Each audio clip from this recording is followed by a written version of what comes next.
buenas noches, queridos y amables televidentes. Sean todos bienvenidos nueva vez a este su programa, ni más ni menos, Hoy Dentro de la Justicia. Con ustedes, como siempre, los jueves, Chesnel Calcaño.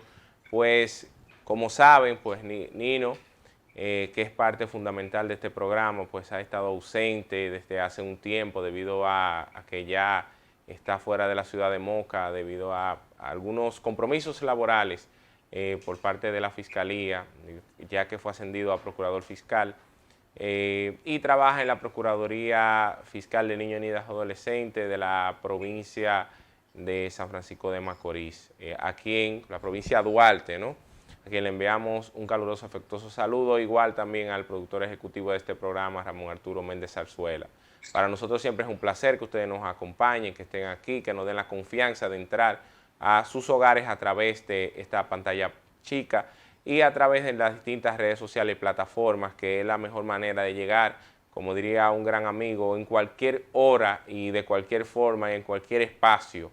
Gracias por mantener la sintonía y darnos ese feedback, tanto en las calles a nivel físico o a través de las distintas plataformas. En esta noche pues tenemos un invitado, gracias pues a la magia de la tecnología, de manera virtual, un compañero, una persona que de alguna manera le tenemos un gran afecto, con múltiples conocimientos, además del conocimiento del derecho, con, vamos a decir, un gran conocimiento de cultura general, ex defensor, ex letrado de la Suprema Corte de Justicia, y en este momento, pues al igual que yo, también se desempeña como abogado de los tribunales de la República en distintas áreas, porque maneja distintas áreas del derecho, aunque sabemos que tiene una gran afinidad con el derecho penal, como cualquier ex defensor público, pero también maneja áreas como del derecho administrativo, derecho constitucional y demás.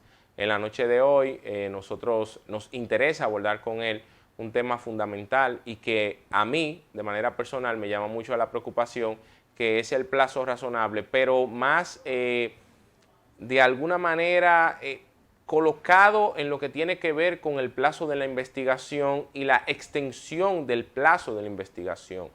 Y de alguna manera también lo que es el relajamiento de las instituciones excepcionales que están en el Código Procesal Penal, como es de alguna manera la extensión del plazo de investigación, lo que son las prórrogas, cuáles son los elementos que permiten las prórrogas y demás, y cómo ha podido ver él que está inmiscuido en estos procesos que están copando los tribunales de la República, y cómo ve él de manera crítica estos procesos. Una persona también que tiene una plataforma en YouTube que es muy buena y que también lo seguimos, que se llama Derecho con Cucharitas.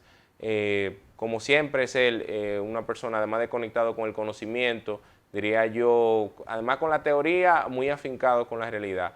Hablamos del licenciado Daniel Arias Abad, a quien le damos la bienvenida. Muy buenas noches, Daniel, ¿cómo estás? Buenas noches, Chene, ¿lo escucha ahora? Sí, ahora sí te escuchamos. Todo bien por aquí, gracias por esa presentación. Mucho ¿Cómo te afecto sientes? de este lado. Igual, hermano. ¿Cómo va ese del derecho?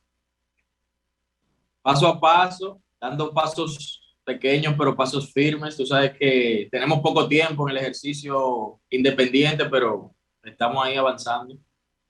Lo último que supe de ti estaba por la Suprema Corte de Justicia. Hablan un poco de eso. Estuviste ya luego de ser como abogado litigante en San Cristóbal, en la defensa pública, junto a Cristian Cabrera, que también, luego de haber sido coordinador de la defensa pública, está como abogado privado también. Estuviste como abogado letrado. Sabemos que ese concepto nos sorprende mucho porque el abogado letrado lo conocimos cuando se formaron las altas cortes como el Tribunal Constitucional, pero siempre escuchábamos abogados ayudantes en la Suprema. Ese nuevo concepto es bueno como aclararle a la persona cuál es la diferencia existente y si existe realmente alguna distinción entre lo que son los abogados ayudantes que nosotros conocemos y ese concepto de abogado letrado que se ha formado ahora. Sí, Chesnel. Bueno, mira, como tú decías, yo fui defensor público durante 4 años. Primero empecé en Pedernales y luego entonces pasamos a San Cristóbal, donde estuve más o menos 3 años y pico trabajando ahí en San Cristóbal, junto, como tú dices, a Cristian Cabrera, quien era coordinador en ese momento y que no solo los defensores públicos lo conocen, sino la mayoría de los abogados privados, porque digamos que su carrera docente ha impactado en una gran cantidad de abogados penalistas de este país. Luego de ahí pasamos a la Suprema Corte de Justicia como letrado del gabinete técnico de la Suprema. ¿Qué sucede? Mira, los abogados ayudantes trabajan directamente para las salas. O sea, están asignados a una sala específica, por ejemplo, digamos, abogados ayudantes de la sala civil de la Suprema Corte de Justicia o la sala penal, y trabajan específicamente los proyectos de sentencia de esa sala y de esa materia. Nosotros ya, donde yo entré a la Suprema, un departamento que se creó durante la pandemia, un nuevo departamento de la Suprema Corte de Justicia, y tomó como parámetro, y como tú dices, esa dinámica, digamos, laboral y nomenclatura de las altas cortes. Entonces, en vez de abogado ayudante, se le llamó letrados. Y yo entiendo que la distinción es básicamente que nosotros no trabajábamos directamente con una sala, sino que nosotros trabajábamos especialmente con salas reunidas, plenos de la Suprema Corte de Justicia, y también asistíamos a algunas de las salas en algunos proyectos específicos. En mi caso, por ejemplo, yo llegué a trabajar mucho tiempo con un proyecto de la sala civil, con el tema de la mora, para ayudar a sacar esos proyectos. La sala penal también, salas reunidas. Llegué a trabajar una que otra cosa en la tercera sala también, o sea, colaborando con la tercera sala. Entonces yo entiendo que, digamos que la distinción viene dada por ahí, porque uno no está asignado directamente a una sala, uno trabaja todo. El letrado trabaja cualquier materia. ¿Y cómo está ese tema en la Suprema, Daniel, de la mora? ¿Realmente se ha superado eso de la mora? Saliendo un poco del tema central de hoy, pero me interesa mucho, ¿cómo crees tú, cuál es el mecanismo, entiendes tú, que hay que mejorar para la agilización de la justicia? Porque tenemos muchos años en eso y tenemos, vamos a decir, la judicialización sigue aumentando, y ya tú ahora que estás en el ejercicio eres víctima de la lentitud de los procesos, y cómo el hecho de que tú no tengas una sentencia en mano, como decimos nosotros, el hecho de que una sentencia no salga en el tiempo que nosotros necesitamos, pues aleja el pago de un proceso. Entonces, eso de alguna manera lacera los bolsillos de los abogados privados. Entonces, tú que estuviste de dentro y que fuiste defensor público, que estuviste dentro del sistema, pero que también estuviste dentro de donde se toman las decisiones, ¿cuáles mecanismos tú entiendes que deben mejorarse para que las cosas se agilicen de manera más pronta? Sí, mira qué pasa, Chesney, como yo lo veo.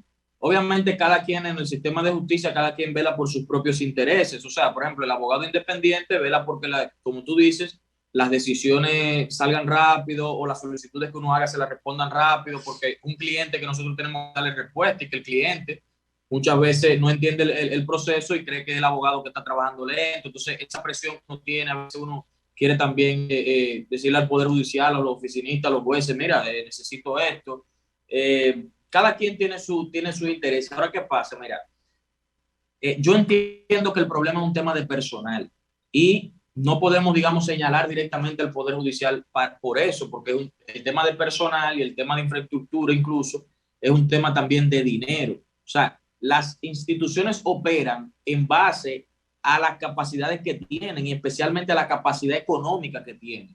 Porque nosotros que venimos de una institución pública sabemos que cuántas cosas no quisiera hacer, por ejemplo, la defensa pública, pero tal vez no puede. Entonces, nosotros, el que es defensor público a veces tenía que 100 casos, que eso. Lo ideal no es eso, lo ideal es que un defensor público tal vez tenga 20 casos, 30 y así, pero tal vez no hay el dinero para contratar tantos defensores, o no hay la infraestructura física tampoco, ni siquiera para albergar tanto personal en una oficina. Entonces, en la Suprema Corte de Justicia, yo te lo digo, y supongo que se extiende esto al Poder Judicial en completo, se trabaja muchísimo realmente, o sea, pero no hay un personal suficiente, siempre va a haber retrasos, siempre. ¿Por qué?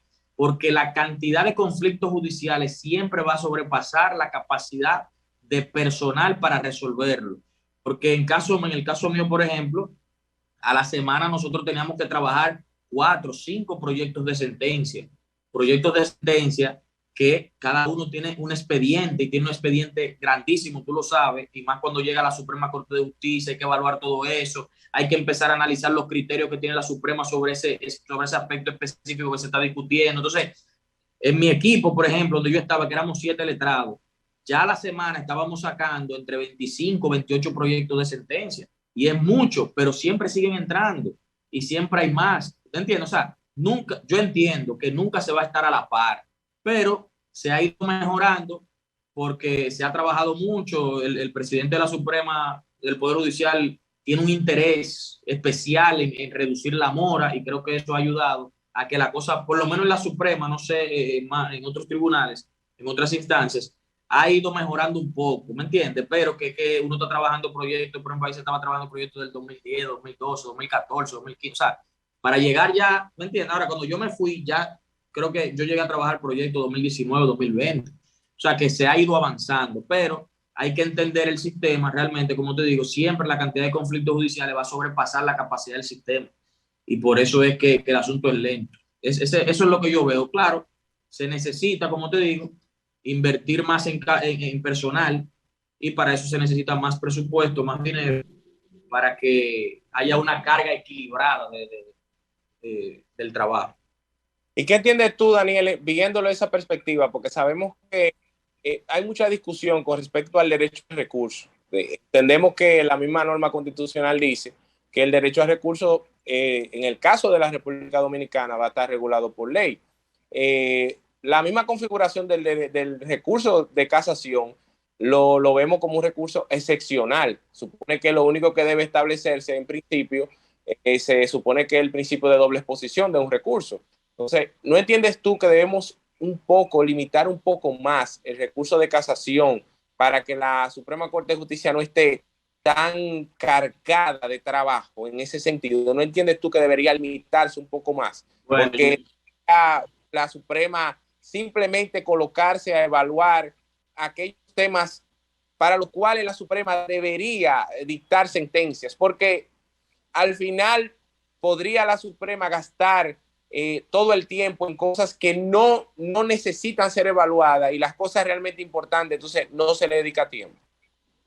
eso es una situación, una discusión que se tiene mucho en el ámbito jurídico. Yo mismo tenía mucho esa discusión con el mismo Cristian Cabrera, que planteaba lo mismo que tú. Ponía el ejemplo de Estados Unidos, que la Suprema Corte de Justicia toma tal vez 80 casos al año, etcétera, etcétera. Yo tengo una opinión un poco contraria, porque es que también uno dice, wow, o sea, tiene que haber como que era un filtro, obligatoriamente tiene que haber un filtro en la misma Suprema Corte de Justicia para saber qué va a fondo y qué no, ¿me entiendes? Yo digo que esa podría ser una solución, tener un filtro anterior, ok, la Corte que envíe todos los recursos, pero entonces hay un filtro en la Suprema que decide cuáles tienen la relevancia de que la Suprema los evalúe, porque es que es un poco cuesta arriba cuando uno analiza los principios constitucionales de acceso a la justicia, de igualdad ante la ley, etcétera, porque uno dice, wow, hay situaciones que para el sistema no son relevantes, pero que para cada individuo que tenga un conflicto lo es. Entonces tú tienes una corte, por ejemplo,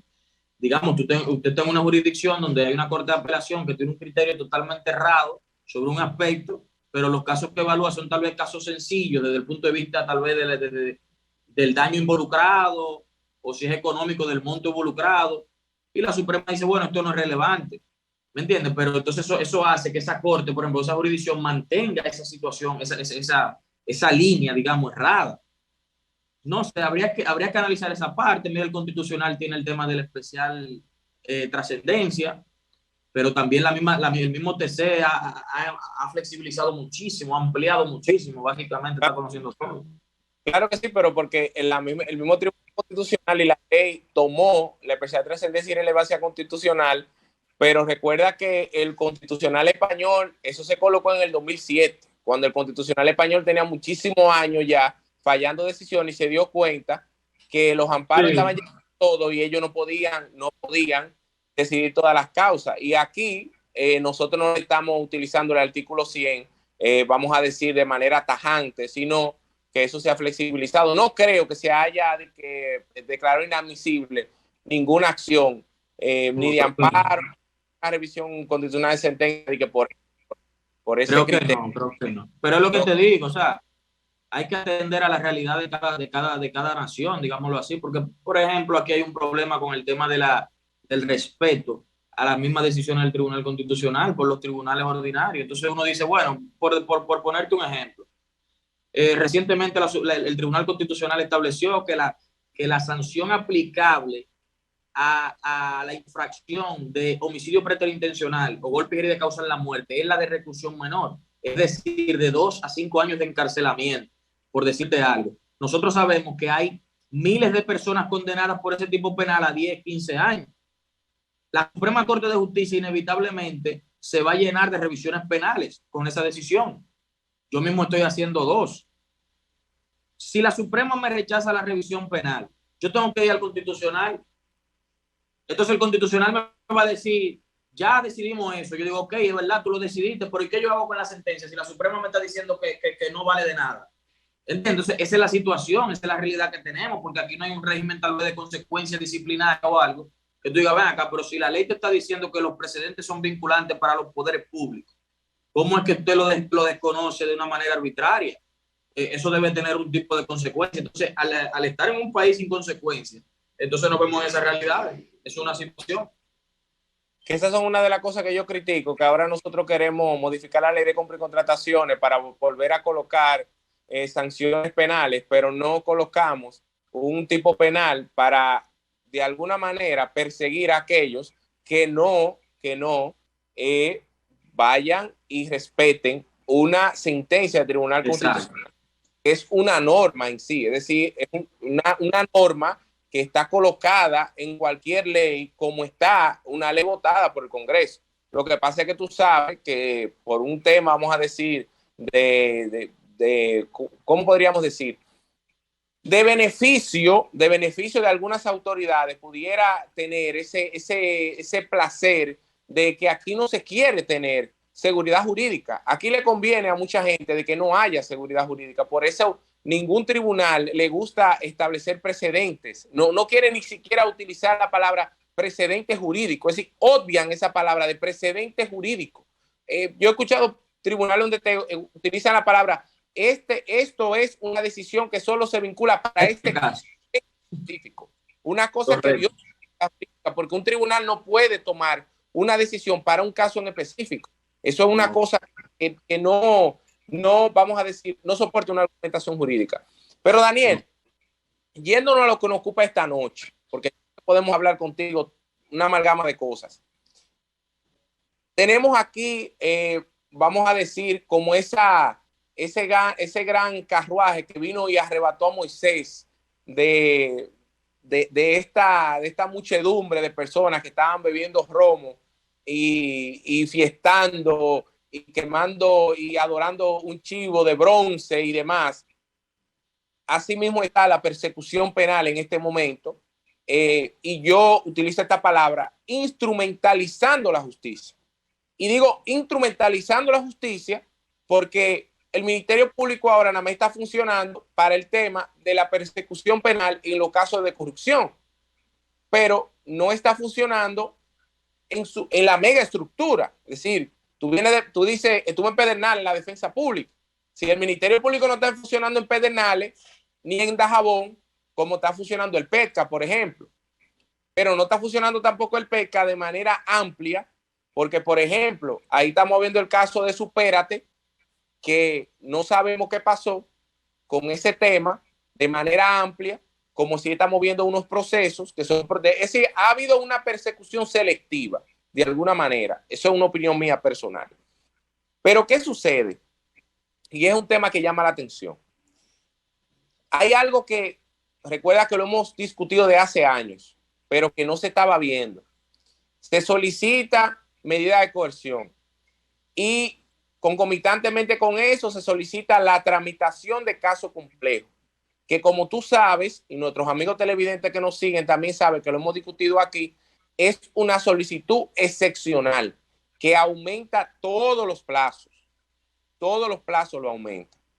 Que hay un tema que yo digo que va a pasar en estos procesos, que va a llevar a discutir el plazo de los 4 años de duración máxima del proceso en estos procesos de corrupción. Eso va a llevar a discutir, si por alguna sentencia te va a llevar a discutir eso, aunque sea en el constitucional, porque ninguno de esos procesos se va a terminar antes de los 4 años. Entonces, luego de que pasa el tiempo reglamentario, los 8 meses para depositar acusación, antes viene de una vez la solicitud de prórroga. Y hasta ahora, como si fuera el famoso caso del 13 de la lotería, hasta ahora le han pegado todas y todos los jueces le han dado, como si fuera regla, la extensión del plazo de la acusación o de la investigación. Entonces, yo quiero que tú me expliques, me analices cómo tú observas esa situación y cómo lo ves tú a la luz de la situación actual, y cómo pudiera eso vincularse a los procesos del porvenir. Pero todo eso lo vamos a hacer luego de una breve pausa comercial. Así que no le cambien ustedes, que eso se va a poner buenísimo.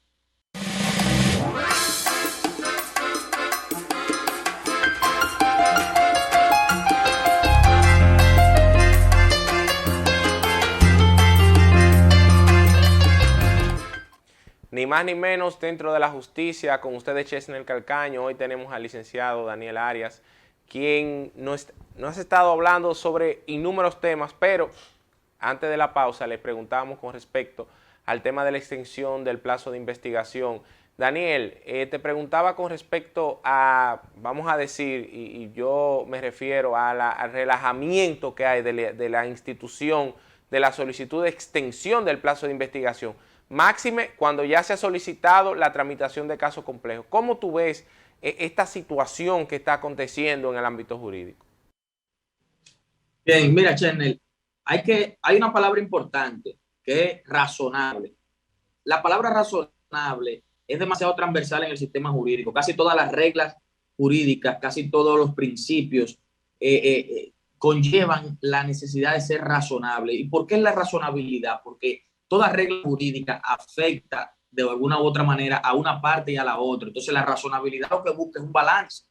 El que domina un poco el derecho constitucional sabe que ese es un, digamos, un parámetro esencial, la razonabilidad. ¿Por qué? Porque toda regla viola de alguna manera un derecho de una parte, pero lo que busca el Estado es decir, bueno, sí, pero es necesario y vamos a violarte ese derecho de una forma razonable. Entonces, el plazo es lo mismo. Tú tienes de una parte que quiere investigar y dice, bueno, yo necesito un plazo para investigar, tú no me puedes decir que al otro día, que esto, en fin. Pero también del otro lado tienes otra parte que te dice, ok, pero yo tampoco puedo estar sometido a un proceso para toda la vida o para cuando tú quieras. Tienes que darme un plazo. Entonces el legislador dice, no, espérate, de verdad, cada quien hay una afectación de un lado y de otro, vamos a dar un plazo razonable para cada cosa. A partir de ahí la ley dice, bueno, si una persona, en el proceso penal, si una persona tiene una prisión preventiva o un arresto domiciliario, vamos a darle a la fiscalía 3 meses para un plazo, para investigación, para que presente un acto conclusivo, ya sea una acusación, un archivo, lo que sea. 3 meses, entiende el legislador, es un plazo razonable. Ese es el plazo ordinario, que eso es algo que yo establecía, Chesnel, que tú usaste la palabra excepcional, y es bueno referirse a ello. En la audiencia pasada, la audiencia de ayer, justamente, ¿verdad?, de solicitud de prórroga del caso de Jean Alain Rodríguez, los demás imputados, que yo tuve la oportunidad de participar, yo le decía a la magistrada eso mismo, le decía, mire, hay un plazo ordinario, es el de los 3 meses. Hay un plazo excepcional, que es el de los 8 meses que se dan cuando se aprueba la tramitación compleja. La tramitación para asuntos complejos, entonces te da un plazo excepcional de 8 meses, ya te lo está avanzando. La prórroga viene siendo, en un caso de tramitación compleja, un plazo excepcionalísimo, más allá. Entonces, ¿qué pasa con lo excepcional? Que aquí se relaja mucho con eso. Nosotros lo vemos, por ejemplo, en el tema de la incorporación de documentos por lectura. Dice el 312, dice excepcionalmente. La palabra excepcional, la gente cree que es algo normal. No, lo excepcional usted necesita justificarlo de una manera reforzada. Por ejemplo, para poner una analogía así, digamos, de cuna. Si usted está, la regla es hacer la fila para ser atendido en cualquier servicio, ¿verdad? Pero hay una excepción o varias excepciones. ¿Cuáles son las excepciones? Que una persona envejeciente, que una persona embarazada. Entonces, esas son excepciones. Tú tienes que probarlo. Decir, no, pero lo normal es todo el mundo en la fila, pero como esta persona tiene una condición especial, vamos a llevarla adelante. Entonces, en el proceso penal es lo mismo. Cuando te habla de excepción, tienes que justificar la excepción. Entonces, en el plazo, cuando se solicita una prórroga, hay que analizar todos estos principios. Por ejemplo, la Corte Interamericana ha desarrollado toda una tesis del plazo. y ha dicho, ok, se va a tomar en cuenta la complejidad, se va a tomar en cuenta la cantidad de imputados o de víctimas o de pruebas que hay en el proceso y también la actitud de la persona procesada, y eso tiene su lógica, ¿verdad? Porque una persona no puede tampoco beneficiarse de una conducta, digamos, contraria a lo que manda el proceso. Pero tampoco el Estado puede beneficiarse de su propia falta. O sea, yo no puedo ir a solicitar como fiscal una prórroga porque yo tengo mucho trabajo, como han dicho estos mismos fiscales en estos casos, porque tenemos tantos casos de tales de criminalidad organizada, dicen ellos. O sea que yo, que soy un ciudadano que tú me estás investigando, tengo que cargar con que tú tengas más casos. No, el Estado entonces que contrate más personal o haga lo que tenga que hacer, pero yo no puedo cargar con eso. Porque ya la ley me dice a mí que yo tengo un derecho a que se me juzgue en un plazo razonable y el plazo razonable es de tanto. Entonces, la fiscalía tiene un problema y es que empieza a contar el plazo de la investigación desde la medida de coerción. Pero la fiscalía investiga desde antes de la medida de coerción y es lo ideal. Es lo ideal, es que usted no puede llevar una justicia, a la justicia a una persona para después empezar a investigar. Eso es una irresponsabilidad. Tú sabes, Daniel, que eso es un tema muy importante que tú lo trates, porque hay una sentencia del Tribunal Constitucional con respecto a la cita. El Ministerio Público ha estado cometiendo, y yo estoy preparando un artículo con respecto a eso, que lo tengo casi listo, ha estado cometiendo un error de estar citando a la gente. Desde que a ti te citan y ya a ti está empezando el proceso. Entonces, empezó a correr. Oye, esta gente que ha sido citada, que fueron citadas desde inicio, vamos a decir, de este gobierno, cuando ya vaya terminando este gobierno, porque tenemos que decirlo, porque fue ahí que inició el nombramiento de Miriam, y ahí fue que entonces inició el tema de la persecución. Entonces ya van a pasar los 4 años y van a poder pedir inmediatamente la extinción por vencimiento del plazo máximo. El Tribunal Constitucional dijo que la cita ya vale igual que una medida coercitiva, porque en ese momento, en esa hora, en ese lugar, a usted lo están coercionando a que usted esté en ese lugar. Entonces, cuando usted lo cita, tiene que decir por qué lo están citando. Y cuando lo citan, lo imputan. Entonces, eso es un tema también que deben tener pendiente. Está bien que en el caso de la República Dominicana, el plazo de investigación inicia con la colocación de la medida coercitiva, porque esa es otra discusión también que se genera. Si tú como fiscal entiendes que un proceso investigativo va a durar mucho más de 8 meses, tú tienes la posibilidad de pedir otra medida no restrictiva de libertad, es decir, de libertad en una cárcel, porque hay impedimento de salida, hay, por ejemplo, ¿no? Localizador electrónico. Exacto, que tú igual la persona la tienes presa, pero tú tienes esa medida que te permite 12 meses de plazo de investigación en caso de tramitación compleja. Entonces, ellos mismos son los que se limitan su tiempo de investigación. Claro. No, y que es así, es como tú dices, ya el Tribunal Constitucional, eso asumiendo la teoría, te digo, la tesis del plazo de la misma Corte Interamericana lo dijo en el 97, 98. Le dijo, mira, desde el primer acto de la autoridad ya empezó el plazo, porque ya esa persona está siendo investigada, ya incluso aunque tú no tengas una medida de coerción, porque la cita, lo dijo el Tribunal Constitucional, tanto la cita como el arresto es una medida de coerción personal, lo que pasa es que es una medida que se cumple al instante, no se extiende en el tiempo como por ejemplo otras medidas del 226, pero es una medida de coerción personal. Pero ¿qué sucede? Que no solo, aunque tú no estés sometido directamente a presentarte o que tengas que domiciliar o lo que sea, pero ya tú tienes una situación de ansiedad, de preocupación, que tú quieres que se resuelva, porque el plazo razonable es justamente porque la gente necesita una resolución para saber ya si voy preso, si me salí de eso, porque yo no puedo estar en un suspenso, mañana me van a venir a arrestar, o qué va a pasar, ¿me entiendes? Ese es el tema, por eso le dice, no, mira, desde el primer acto del procedimiento contra esa persona, pero lo que te digo de que se empiece a investigar, ok, el plazo de investigación que da la ley es a partir de la medida de coerción, pero la investigación no necesariamente empieza ahí, porque tú sabes que la fiscalía solicita interceptaciones telefónicas sin que las personas sepan, y duran 2 meses investigando eso, porque la ley te da 60 días, ¿me entiendes? Entonces tú estás interceptando, ya tú tienes 2 meses investigando, 2 meses, recolectando pruebas de telecomunicaciones, de videovigilancia o lo que tú quieras. Tú estás entrevistando personas, por ejemplo. Tú no tienes que tener una medida de coerción para tú entrevistar a una gente y decirle, mira, ¿qué tú sabes de tal cosa? Por ejemplo. Entonces, ahí es que me refiero, porque la fiscalía cuando hace su solicitud dice, no, porque es un caso complejo. Ese es el argumento para todo. Es un caso complejo, un caso complejo. Pero ya el plazo está ahí del caso complejo. Ahora, ¿cuál es tu justificación ahora? ¿Qué es lo nuevo? ¿Qué es lo nuevo que tú puedes justificar y que es indispensable? Yo en mi exposición desarrollé algunos principios. Bueno, yo, digamos, de atrevido, desarrollé lo que yo entiendo son principios que deberían de tomarse en cuenta de la prórroga, de diligencia, de seguimiento, de relevancia de la prueba a obtener y de unicidad, singularidad, y pudiéramos desarrollar otros. O sea, tiene que haber algo que surja, por ejemplo, dentro del mismo marco de la investigación, surge una información relevante. Es decir, Daniel, no es simplemente tú venir a decirme a mí que tú no has podido acabar lo que iniciaste hace 8 meses. Es decir, no es simplemente a decir eso, no venir a decir ahora, magistrada, hace 8 meses yo le dije que tenía una acusación y ahora esa acusación yo no la he podido terminar y quiero que me dé 4 meses más. Es decir, no es solo eso. Eso es una violación hasta el principio de objetividad que tiene el Ministerio Público. Porque es que si usted al momento de, fíjate en este tipo de casos, por ejemplo, que tenemos ahora, la medida de coerción, ¿qué dice la fiscalía? Fulano hizo tal cosa, robó tal cosa, hizo tal cosa. Y digo, ven acá, pero ¿cómo es que si en la medida de coerción tú te atreves a hacer una afirmación de esa naturaleza, luego tú pides un plazo de prórroga para buscar la evidencia que soporte tu afirmación? Entonces, tú no puedes hacer una afirmación si tú no tienes la evidencia. ¿Me entiendes? Entonces, es una incoherencia.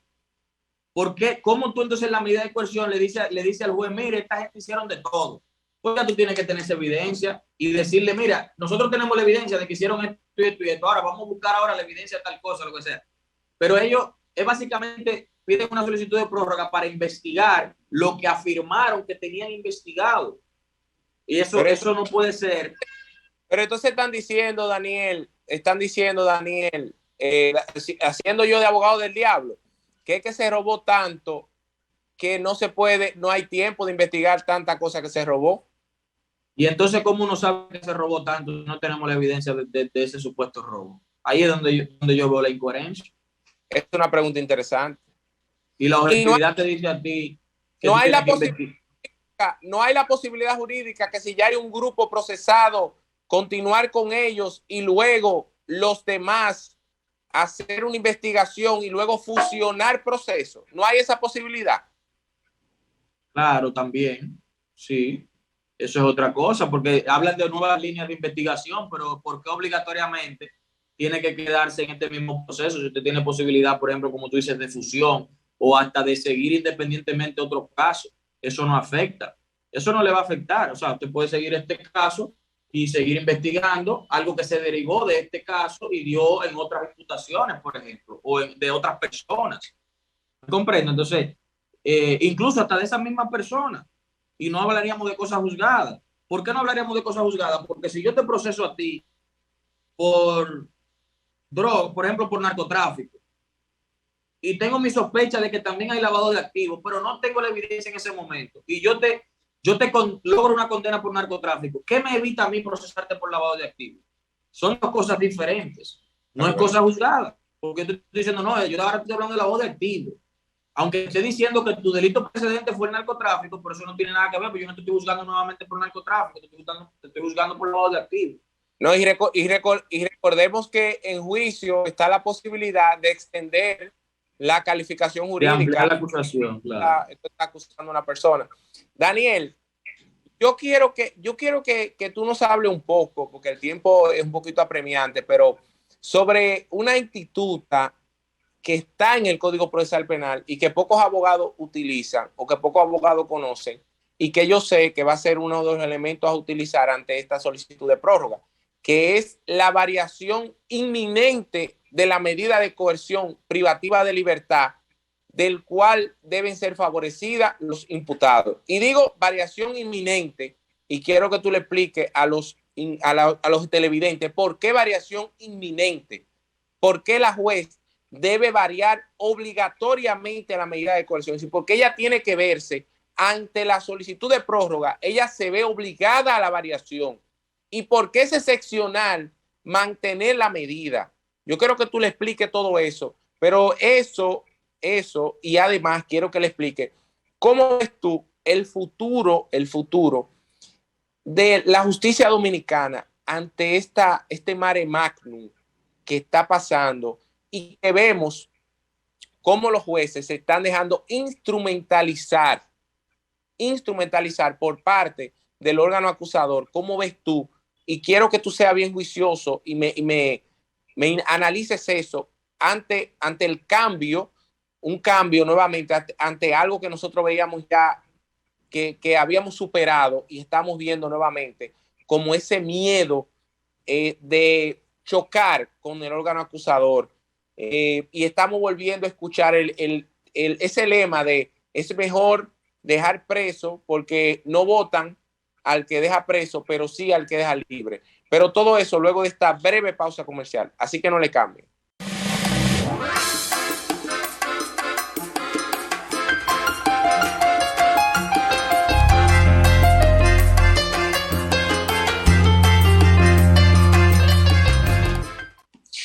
Daniel, antes de la pausa, yo afirmaba que la jueza está obligada a variar la medida privativa de libertad a aquellos que están privados de su libertad, porque hay un elemento en el Código Procesal Penal ante la solicitud de prórroga que la intima que así sea.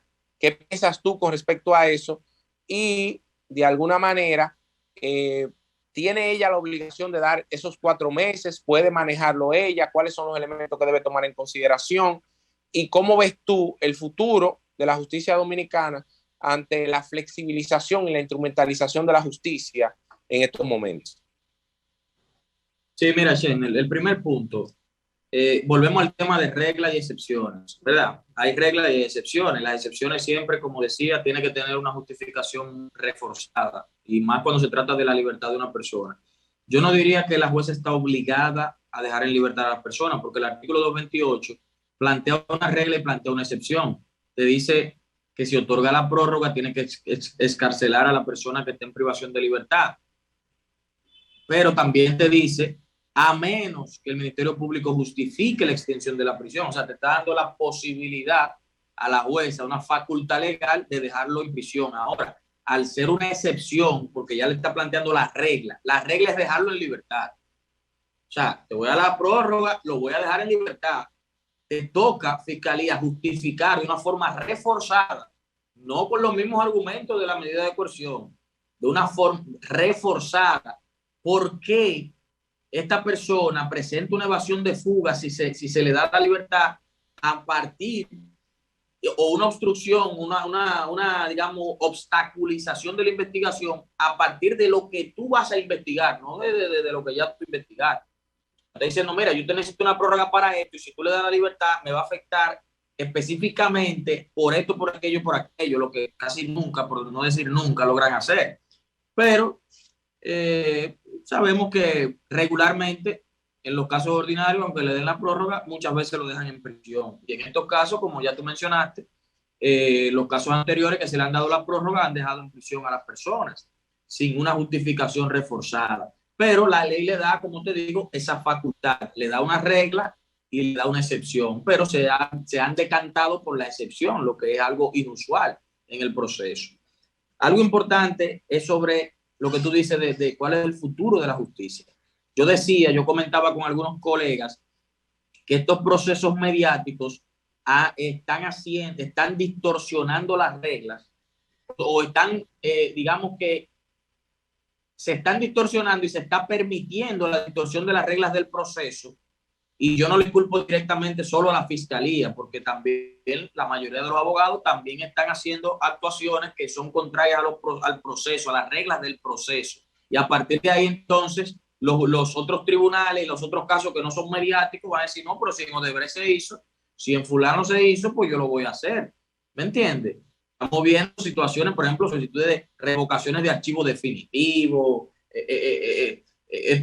Por ejemplo, mira, algo que yo le decía a la jueza, ¿Cómo es posible que aquí se esté objetando todas las argumentaciones? Usted no puede confundir lo que es una réplica con una objeción. La objeción es cuando a una actuación ilegal, una actuación contraria al debido proceso, pero una argumentación de la que usted no está de acuerdo, usted no me puede objetar. Usted tiene su momento de réplica. Entonces, cuando los jueces permiten eso, que sí, que la deje hablar, que sí, que deje a este, entonces eso lo hacen los abogados y lo hace la fiscalía. Y entonces los jueces lo permiten. Entonces, ¿qué va a pasar en los casos ordinarios? O uno, fácilmente en un argumento de clausura va a estar la gente objetando, objeción, o una apertura, objeción, objeción. No, deje que otro se exprese y usted replica. Ahora, si yo estoy haciendo una actuación... Sabe que con respecto a eso es un tema muy, muy difícil, porque tú sabes que en el tema de la litigación, y podemos hablar, porque ya el tiempo lo tenemos bien cortito y ya casi no tenemos que ir, pero con respecto a la litigación hay un tema mucho de respeto. Y bueno, en el caso Falcón que me correspondió en Santiago litigar, te debo decir que me tocaron muchos momentos incómodos por eso, porque si bien es cierto que tú tienes que defender intereses, no menos cierto es el hecho que tú no debes ser irrespetuoso. Una cosa es estrategia, de que tú puedes, de que para tú sacar al otro de control, pero una cosa es tú hacer el ridículo mayor, de que de tú ponerte a estar objetando en un momento que tú sabes que no se puede objetar, es decir, para tú armar una discusión sobre la base de algo etéreo que tú sabes que nada que ver. Y lo peor es tú encontrarte con un juez que te diga, doctor, realmente usted no puede referirse a eso, magistrada, pero él tiene la posibilidad o ella tiene la posibilidad de en su contrarréplica referirse a ese tema. Es un tema un tanto difícil realmente, ¿no? Un tema difícil, es lo que te digo. O sea, por ejemplo, vamos a decir que la fiscalía está exponiendo una solicitud, en este caso de prórroga, y que esté diciendo, como en el caso particular, tenemos 100 personas que hay que entrevistar. No ha mencionado en su solicitud cuáles son esas 100 personas. Yo voy a decirle, objeción, tribunal, en la solicitud no hay las personas. No, en mi réplica yo le digo, magistrado, ella dice que ellos dicen que van a entrevistar 100 personas y no mencionan a nadie, no mencionan a nada. Entonces, eso yo lo hago en mi réplica. Ahora, una objeción es a una impertinencia, por ejemplo, si usted está conociendo, digamos, una revisión de medida de coerción y la fiscalía ya presentó acusación y quiere traer los elementos de la acusación para una revisión, ahí usted podría objetar, porque si no, nosotros estamos hablando de la revisión de medida en relación a la resolución de medida de coerción, eso es lo que estamos hablando. ¿Qué elementos de prueba usted aportó para la medida? Ahí sí, pero no unos elementos nuevos que usted depositó en una acusación que yo ni tengo, no puedo traerlo. Ahí sí yo objeto, digo, no, soy impertinente a este escenario. ¿Me comprende? Entonces, así, no solo yo por poner un ejemplo, pero como tú dices, hay muchas reglas que se están violando y se cree que se puede y la ley no lo permite, ¿me comprende? Entonces, es peligroso que esté sucediendo eso y ojalá que los jueces, ¿verdad?, se encaminen, aunque sean casos grandes. Bueno, pero las reglas son las reglas para todo el mundo. Eso es una realidad, Daniel, y estos procesos, te lo puedo decir por un caso muy sonoro que hizo que se modificara el Código Procesal Penal en el año 2015. Los casos grandes son los casos que le hacen más daño realmente a la ley. Daniel, para mí es un placer, como siempre, compartir contigo por esta vía virtual. Vamos a tratar de que tú puedas de manera más asidua tener contacto con nuestros amigos televidentes. Gracias de verdad por tomar este tiempo luego de un gran día de trabajo. Sabe que te apreciamos mucho y gracias por tus conocimientos. Incitamos a nuestros amigos televidentes a que sigan a Daniel Arias a través de su canal de YouTube, Derecho, ¿cómo se llama? Derechos en Cucharitas. Derecho con Cucharita. Con Cucharitas. Instagram, YouTube y todas las redes sociales. Derechos con Cucharitas. Ahí te va a encontrar muchas reflexiones sobre el derecho de manera muy, vamos a decir, jocosas y muy aterrizadas. Daniel, muchas gracias y gracias a ustedes por continuar con este programa que es el toque de queda por esta plataforma, ni más ni menos dentro de la justicia. Muchas gracias y buenas noches.